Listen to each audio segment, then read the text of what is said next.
GeM TV நேயர்களுக்கு அன்பு வணக்கங்களை கூறிக்கொண்டு, நம்முடைய சனாதன தர்மத்திலே நிறைய திருவிழாக்கள், பண்டிகைகள் எதற்காக இத்துணை பண்டிகைகள் என்று பார்த்தால், பண்டிகைகளின் மூலமாக நம்முடைய மனதை நாம் அவ்வப்போது தூய்மைப்படுத்திக் கொள்கின்றோம், மனதை செம்மைப்படுத்திக் கொள்கின்றோம், சந்தோஷப்படுத்தி. எத்துணை கவலைகள் இருந்தாலும் ஒரு தீபாவளி, ஒரு பண்டிகை என்று வருகின்ற போது அந்த கவலைகள் நமக்கு மறந்துவிடும். கவலைகள் மறந்து சந்தோஷம் குடிகொள்ளும். மனதிலே சந்தோஷம் என்பது குடிகொள்ளும் போது நாம் செய்கின்ற செயல்களிலே ஒரு உத்வேகம் இருக்கும். அப்படி உத்வேகத்தோடு நாம் பணிகளை செய்யும்போது அவை நமக்கு நல்ல முன்னேற்றங்களை கொடுத்து நம்முடைய வாழ்க்கை தரத்தை உயர்த்தி கொள்வதற்கு மிக உபயோகமாக இருக்கும். ஆகவே பண்டிகைகள் என்பது நம்மை நாமே செதுக்கிக் கொள்கின்ற ஒரு அற்புதமான உபாயம். சனாதன இந்து தர்மத்திலே எந்த ஒரு விழாவும் எந்த ஒரு பண்டிகையும் அனாவசியமாக வைக்கப்படவில்லை.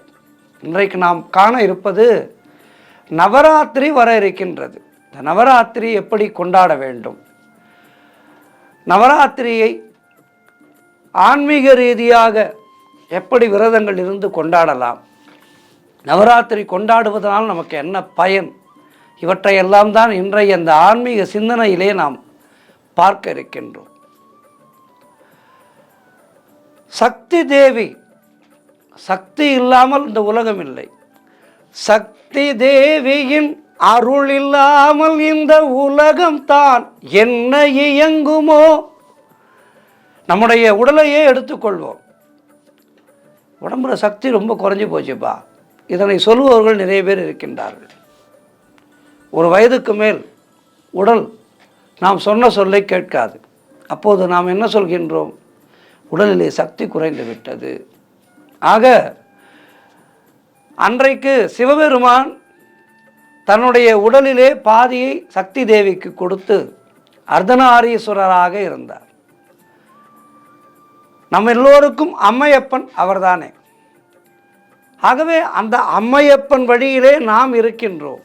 அப்படி இருக்கும்போது நம்முடைய உடலிலே சக்தி தேவி குடியிருக்கின்றாள். அந்த சக்தி தேவியானவள் நல்ல சுறுசுறுப்பாக நம்மை இயங்க வைக்கின்றாள். அந்த சக்தி தேவியானவள் சற்று குறைகின்ற போது நம்முடைய உடல்நலம் பாதிக்கப்படுகின்றது. ஆகவே இந்த உலகத்தை இயக்குகின்ற அன்னை ஆதிபரா சக்தியானவள் ஒவ்வொரு மனிதனுக்குள்ளேயும் சக்தியாக இருந்து நம்மை காத்து கொண்டிருக்கின்றாள், நம்மை இயங்க வைக்கின்றாள். அப்படிப்பட்ட அந்த ஆதிபரா சக்தியிடம், அவளிடம் கேளுங்கள் வழி கிடைக்கும், நம் அத்துணை துயருக்கும் வழி பிறக்கும். இந்த நவராத்திரி 9 நாட்களிலே விரதம் இருந்து அவளை பணிந்தால் நாம் கேட்ட வரம் கிடைக்கும். இந்த 9 நாட்கள் அற்புதமான நாட்கள்.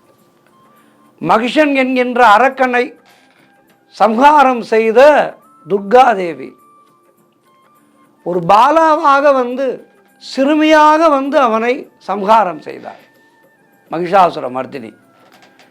அதனால்தான் நவராத்திரியிலே குழந்தைகளுக்கு நிறைய முக்கியத்துவம் கொடுக்கின்றோம். அதுவும் பெண் குழந்தைகளுக்கு நிறைய முக்கியத்துவம் கொடுக்கின்றோம். குழந்தைகளை, பெண்களை தெய்வமாக பார்க்கின்ற தர்மம் நம்முடைய சனாதன தர்மம். பெண்களை ஆதிபராசக்தியாகவும் மகாலட்சுமியாகவும் கலைவாணியாகவும் நாம் பார்க்கின்றோம். குழந்தைகளை பாலாவாக பார்க்கின்றோம். இந்த நவராத்திரி 9 நாளிலே முதல் 3 நாட்கள் சக்தி தேவி, அடுத்த 3 நாட்கள் மகாலட்சுமி, அடுத்த 3 நாட்கள் கலைவாணி. ஒரு மனிதன் தன்னுடைய வாழ்க்கையை செம்மையாக நடத்துவதற்கு இந்த 3ம் அவசிய தேவை. நான் முன்பே சொன்னேன் அல்லவா, சக்தி தேவியின் அருள் இருந்தால்தான் நம்மால் இயங்க முடியும். அப்படி அந்த சக்தி தேவி மலைமகளாக இருந்து நம்முடைய உடலுக்கு நல்ல சக்தியை கொடுத்து நம்மை இயங்க வைக்கின்றார். அடுத்து மகாலட்சுமியாக நம்மோடு இருந்து எது ஒன்றை வாங்க வேண்டும் என்றாலும் பணம் வேண்டும் அல்லவா, அந்த பணத்துக்கு அதிபதியாக இருக்கின்ற மகாலட்சுமி தாயானவள் அவளுடைய அருளோடு நாம் எல்லாவற்றையும் வாங்குகின்ற ஒரு சக்தியை நமக்கு கொடுத்து மகாலட்சுமியாக நம்மோடு இருந்து நம்மை இந்த உலக வாழ்க்கையிலே கௌரவமாக வாழ வைக்கின்றாள். பணம் இருந்தால்தான் ஒருவனுக்கு கௌரவம் நிலைவிக்கும். பணம் இல்லாதவனை இந்த உலகம் மதிக்காது. ஆகவே பணம் செல்வம் வேண்டுமென்றால் அந்த செல்வத்துக்கு அதிபதியான மகாலட்சுமி தாயை அடுத்த 3 நாட்கள் வணங்க வேண்டும். சரி, நல்ல சக்தியும் இருக்கின்றது, செல்வமும் இருக்கின்றது, வேறு என்ன வேண்டுமென்றால் இவற்றையெல்லாம் கட்டி காப்பாற்றுகின்ற ஞானம் என்பது வேண்டும். அந்த ஞானத்தை நமக்கு வழங்குபவள் கலைவாணி. ஆக இந்த முப்பெரும் சக்திகளுடைய துணையினாலே தான் நம்முடைய வாழ்க்கை என்பது நடைபெற்று கொண்டிருக்கின்றது. இந்த முப்பெரும் தேவியரை இந்த 9 நாட்களும் அவர்களை நினைத்து துதித்து இந்த நவராத்திரி வைபவத்தை நாம் கொண்டாடுகின்ற போது நம்முடைய பிரார்த்தனைகளை அவர்கள் நிறைவேற்றி வைக்கின்றார்கள். இந்த நவராத்திரி விரதம் என்பதை எப்படி இருக்க வேண்டும்? இந்த 9 நாட்களும் நம்முடைய இல்லத்திலே நல்ல இடவசதி இருந்தால் நவராத்திரி கொலு வைக்கலாம். கொலு வைத்து அந்த கொலுவிலே முதல் படியிலே அம்பாளை ஆவாகனம் செய்ய வேண்டும். கலசத்திலே அம்பாளை ஆவாகனம் செய்து அதன் பிறகு அருகருகே நிறைய பொம்மைகளை வைத்து, அந்த பொம்மைகள் எல்லாம் வெறும் பொம்மைகள் அல்ல, இந்த 9 நாட்களும் நம்முடைய இல்லத்திலே நடமாடும் தெய்வங்கள். இதை நாம் நன்கு புரிந்து கொள்ள வேண்டும். ஆகவே தெய்வங்கள் நம்முடைய இல்லத்திலே நடமாடுகின்ற ஒரு அற்புதமான ராத்திரிகள் தான் இந்த நவராத்திரி. இந்த 9 நாட்களும் இறை அம்சம் நம்முடைய இல்லத்திலே இருந்து அடுத்த வருடம் வரை, அடுத்த வருட நவராத்திரி வருகின்ற வரை நம்முடைய இந்த உலக வாழ்க்கை என்பது நாம் நல்ல விதமாக நடத்துவதற்கு நமக்கு ஒரு உத்வேகத்தையும் நல்ல ஒரு மனோபலத்தையும் நல்ல ஒரு அருளையும் நமக்கு அருள்கின்ற ராத்திரிகள் தான் இந்த நவராத்திரி 9 நாட்கள். இந்த 9 நாட்கள் நாம் நம்மை நன்கு விரதம் இருந்து அம்பாளை வேண்டி ரீசார்ஜ் செய்து கொண்டால் அடுத்த வருடம் வரை அந்த அருளானது நமக்கு கை கொடுத்து உதவும். இல்லங்களிலே மகளிரை அழைத்து அவர்களுக்கு வெற்றிலை பாக்கு வைத்து கொடுத்து, நம்மால் முடிந்தவை ஒரு ரவிக்கை துணி, நல்ல வசதி இருப்பவர்கள் பெண்களுக்கு புடவை வைத்து வஸ்திரதானம் செய்வது என்பது நம்முடைய ஜாதக ரீதியாக நமக்கு எப்படிப்பட்ட தோஷங்கள் இருந்தாலும் ஒருவன் வஸ்திரதானம் செய்தால் அந்த தோஷங்கள் அகலும் என்று ஜோதிட சாஸ்திரம் சொல்கின்றது. இவையெல்லாம் நமக்கு ஒரு வாய்ப்பு. தொழிலிலே முன்னேற்றம் இல்லை, நிறைய உழைக்கின்றேன் ஆனால் தொழிலிலே முன்னேற்றம் இல்லை, கடை வைத்திருக்கின்றேன் வியாபாரம் இல்லை, இப்படி எத்தனையோ தடங்கல்கள் இருக்கும் அல்லவா? அந்த தடங்கல்களை எல்லாம் உடைக்கின்ற ராத்திரிகள் இந்த நவராத்திரி. நம்மால் முடிந்த ஒரு சிறு உதவிகளை மகளிரை வீட்டுக்கு அழைத்து நம்முடைய குடும்ப தலைவி மூலமாக அவர்களுக்கு ரவிக்கை துணி வைத்து கொடுத்து, புடவைகளை வைத்து கொடுத்து, ஏதேனும் பொருட்களை வாங்கி கொடுத்து, உபயோகமான பொருட்களை வாங்கி கொடுத்து நம்முடைய இந்த கர்ம வினை ஜாதக ரீதியாக நமக்கு இருக்கின்ற தடைகளை விலக்கி கொள்ளலாம். அதற்கெல்லாம் ஒரு வாய்ப்பு இந்த நவராத்திரி வாய்ப்பு. ஏழை குழந்தைகளுக்கு அவர்கள் கல்வி அறிவு பெறுவதற்கு அவர்களுக்கு தேவையானவற்றை வாங்கி கொடுக்கலாம். உங்களால் முடிந்த பள்ளி புத்தகங்களை வாங்கி கொடுக்கலாம், இவற்றையெல்லாம் வாங்கி கொடுக்கலாம். நல்ல வசதி இருப்பவர்கள் ஒரு 10 ஏழை குழந்தைகளுக்கு அவர்களுக்கான அந்த டேர்ம் ஃபீஸை கட்டி கொடுக்கலாம்.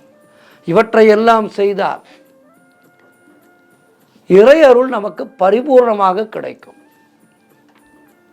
பொதுவாக நவராத்திரி நிறைய பேர் என்ன செய்கின்றார்கள், நவராத்திரி துவங்கி 3ஆம் நாள் தான் கொலு வைக்கின்றார்கள்.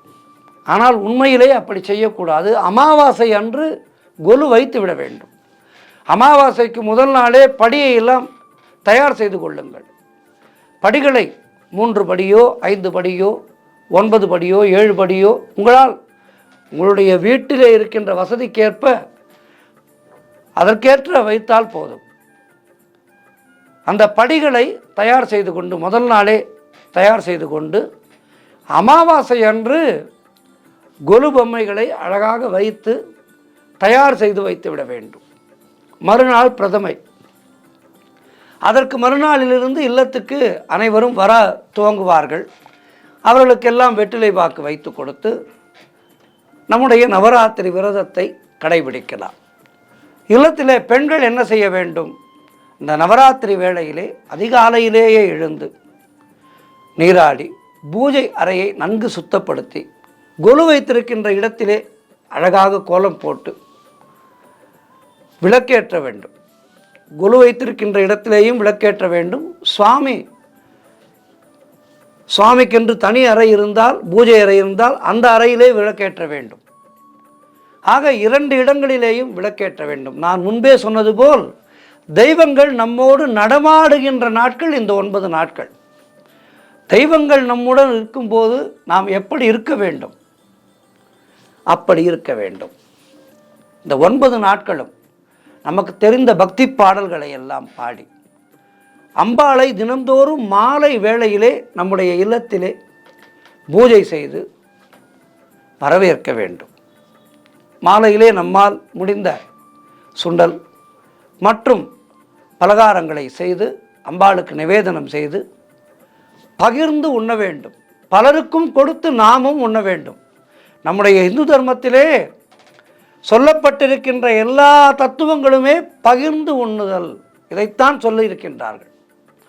பணம் என்பது ஓரிடத்திலேயே தங்கிவிடக்கூடாது, அது பலருக்கும் சென்றடைய வேண்டும் என்பதற்காகத்தான் பல பண்டிகைகளை வைத்திருக்கின்றார்கள். யோசித்து பாருங்கள், ஒரு பண்டிகை வருகின்றது என்றால் அந்த பண்டிகையின் மூலமாக எத்துணை வியாபாரங்கள் நல்ல விதமாக நடைபெறுகின்றது.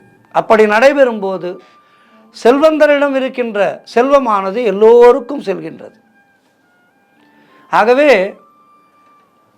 இந்த பண்டிகைகள் என்பது மனதை உற்சாகமாக வைத்துக் கொள்வதற்கு மட்டுமல்லாமல் நம்முடைய சமூகத்திலே பணம் என்பது ஓரிடத்திலே தங்கிவிடாமல் எல்லோருக்கும் சென்றடைய ஒரு மார்க்கமாக, ஒரு வழியாக இது இருக்கின்றது. எல்லா சமயத்தவரும் இந்த பண்டிகைகளால் பயன்பெறுகின்றார்கள். இப்படிப்பட்ட அருமையான நவராத்திரி, இந்த நவராத்திரி பண்டிகையை சந்தோஷமாக, உற்சாகமாக, நல்ல பக்தியோடு கொண்டாடுவோம். பெண்களுக்கு நல்ல மரியாதை கொடுப்போம். பெண் என்பவள் ஆகச்சிறந்த சக்தி இந்த உலகத்திலே. அந்த பெண்மையை போற்றுவதுதான் நவராத்திரியினுடைய சாராம்சம். ஆகவே நம்முடைய இல்லத்திலே இருக்கின்ற பெண்களை போற்றுவோம். மற்ற பெண்களை எல்லாம் தெய்வமாக நினைப்போம், தாயாக நினைப்போம், சகோதரியாக நினைப்போம். அப்படி நினைத்து வாழும்போது இந்த சமூகமானது சிறப்பான வகையிலே இருக்கும். இப்படிப்பட்ட அருமையான இந்த நவராத்திரி விழாவை சந்தோஷமாக கொண்டாடி வருகின்ற ஆண்டுகளிலே இந்த சந்தோஷம் என்பது மென்மேலும் நிலைத்திருக்க வேண்டும் என்று பிரார்த்தித்து கொண்டு, இந்த 9 நாட்கள் கிடைக்கின்ற மனோ சந்தோஷம் மற்ற நாட்களிலேயும் தொடர வேண்டும் என்று அம்பாளை பிரார்த்தனை செய்து கொள்வோம். எல்லோரும் எல்லாமும் பெற வேண்டும் என்று அம்பிகையை பிரார்த்தனை செய்வதுதான் நவராத்திரியினுடைய நோக்கம். அந்த வகையிலே இந்த வருட நவராத்திரி நல்வாழ்த்துக்கள். அனைவரும் எல்லா வளமும் நலமும் பெற்று முப்பெரும் தேவியருடைய பரிபூர்ணமான அனுகிரகம் எல்லோருக்கும் கிடைக்க வேண்டும். 10 நாட்கள் 10 வீத அலங்காரம், 10 நாட்கள் அர்ச்சனைகள் 100,000, பக்தர் கூட்டம் பாடும் அவள் நாமம் 1000, அந்த சக்தி நாமமே நமக்கு ஓங்காரம். முத்துமணி மண்டபத்தில் அமர்ந்திருந்தாள் அன்னை முத்துமணி மண்டபத்தில் அமர்ந்திருந்தாள். எல்லா கோவில்களிலேயும் இந்த நவராத்திரி என்பது மிக மிக விசேஷமாக கொண்டாடப்படுகின்றது. அந்த வகையிலே இல்லங்களிலே நவராத்திரி குருவை வைத்து இல்லங்களிலே பூஜை செய்து கோவிலுக்கு சென்று இறைவனை வணங்கி அங்கு நடக்கின்ற நவராத்திரி வைபவங்களிலே எல்லாம் கலந்து கொண்டு எல்லோரும் எல்லா வளமும் நலமும் பெற்று வாழ்வாங்கு வாழ்வோம். சக்தி இல்லாமல் உலகம் இல்லை. அந்த சக்தி தேவியனுடைய அருளினாலே எல்லோரும் எல்லா வளமும் பெற்று வாழ்வாங்கு வாழ பிரார்த்திக்கின்றேன். நன்றி, வணக்கம்.